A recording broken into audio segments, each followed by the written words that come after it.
हिंदी साहित्य के सबसे मशहूर उपन्यासों में से एक गुनाहों का देवता न केवल प्रेम कहानी है बल्कि यह त्याग, समाज के बंधनों और आत्मसंयम का गहरा चित्रण भी है।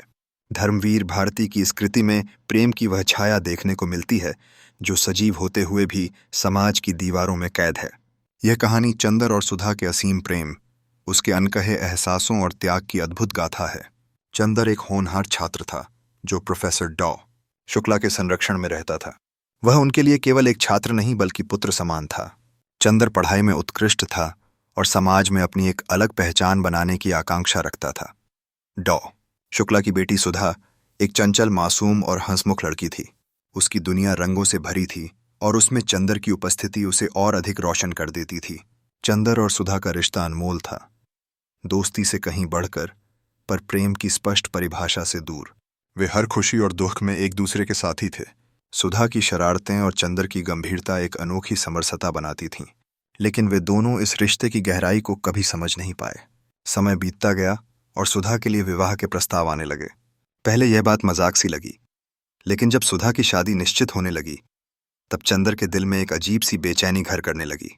उसे लगा कि वह सुधा के बिना अधूरा है, पर इस एहसास को वह कभी शब्द नहीं दे सका। सुधा भी चंदर की इस मनःस्थिति को भांप रही थी, पर सामाजिक मर्यादाएं और संस्कार उसे रोक रहे थे। जब सुधा की शादी तय हो गई तो चंदर ने खुद को यह समझाने की कोशिश की कि यह सही है, लेकिन उसके भीतर की तड़प साफ दिखाई देने लगी। सुधा भी खुद को रोक नहीं पाई और उसने चंदर से अपने दिल की बात कह दी, लेकिन तब तक बहुत देर हो चुकी थी। समाज के बनाए नियमों और मर्यादाओं ने उन्हें अलग कर दिया। सुधा की शादी के बाद चंदर की दुनिया वीरान हो गई। उसने खुद को किताबों और शोध में डुबो दिया, लेकिन दिल में एक खालीपन हमेशा बना रहा। उसकी आंखें सुधा को खोजती थीं, लेकिन अब वह किसी और की हो चुकी थी।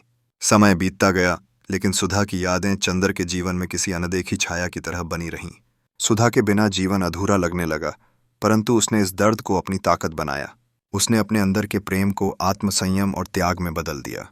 कहानी का अंत दुखद तो था, परंतु यह प्रेम की अनंतता को दर्शाता है।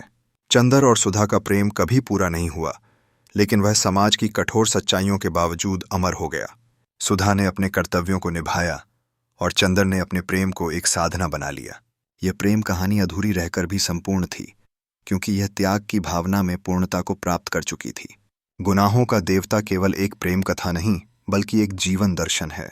यह प्रेम की परिभाषा को एक नए आयाम में प्रस्तुत करता है, जहां प्रेम का अर्थ केवल मिलन नहीं बल्कि त्याग और आत्मसंयम भी है। चंदर और सुधा की कहानी हमें यह सिखाती है कि सच्चा प्रेम केवल साथ रहने में नहीं बल्कि प्रेमी की खुशी में ही अपनी खुशी ढूंढने में है। यह कथा पाठकों के हृदय में गहराई तक उतर जाती है और उन्हें प्रेम के असली स्वरूप से परिचित कराती है। मैंने गुनाहों का देवता की कहानी को एक विस्तृत और भावनात्मक रूप में प्रस्तुत किया है। अगर आप चाहते हैं कि मैं इसे और अधिक विस्तार से लिखूं, पात्रों की मनोदशा को और गहराई से उकेरूं या कोई विशेष पहलू जोड़ूं, तो बताइए।